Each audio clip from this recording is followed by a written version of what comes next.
সুপ্রিয় শিক্ষার্থী, তোমরা সবাই কেমন আছো? সবাইকে আসসালামু আলাইকুম। আশা করি তোমরা সবাই ভালো আছো। তো আমরা আজকে যে বিষয়টা নিয়ে আলোচনা করব সেটা হলো অ্যাডজেক্টিভ। ওকে? নতুন একটি টপিক এবং অ্যাডজেক্টিভ খুবই গুরুত্বপূর্ণ। সবারই জানা উচিত এবং গ্রামার শিখতে হলে অবশ্যই অ্যাডজেক্টিভ সম্পর্কে জানতে হবে। তো অ্যাডজেক্টিভ শব্দের অর্থ হলো নাম বিশেষণ। এখন অ্যাডজেক্টিভের যে সংজ্ঞা আছে সেটা আমরা জানি।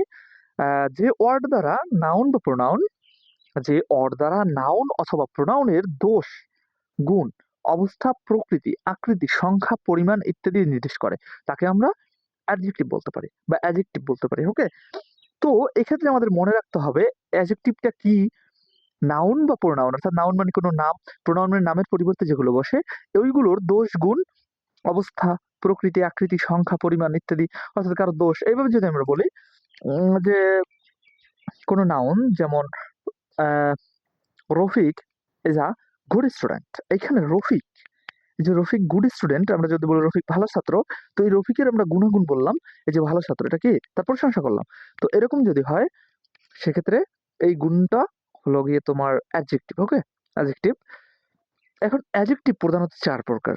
অ্যাডজেক্টিভ প্রধানত কত প্রকার? চার প্রকার। সেটা হলো adjective of quality, adjective of quantity বা কোয়ান্টিটেটিভ অ্যাডজেক্টিভ, আর হলো অ্যাডজেক্টিভ অফ নাম্বার, নামেরাল বা নামেরাল অ্যাডজেক্টিভ এরকম। ওকে?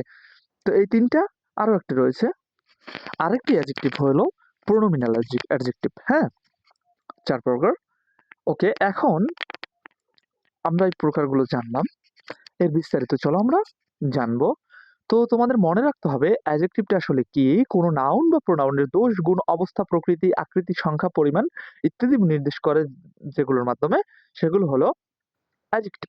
ওকে? অ্যাডজেক্টিভ প্রধানত চার প্রকার: adjective of quality, adjective of quantity বা কোয়ান্টিটেটিভ অ্যাডজেক্টিভ, আর একটা হলো অ্যাডজেক্টিভ অফ নাম্বার, নামেরাল অ্যাডজেক্টিভ, আর একটা হলো প্রোনোমিনাল অ্যাডজেক্টিভ। ওকে? তো আমরা পরবর্তী ক্লাসে এর বিস্তারিত জানবো। তো সে পর্যন্ত সবাই ভালো থাকবে এবং আমাদের চ্যানেলটিকে সাবস্ক্রাইব করে আমাদের সাথেই থাকবে। আল্লাহ হাফেজ।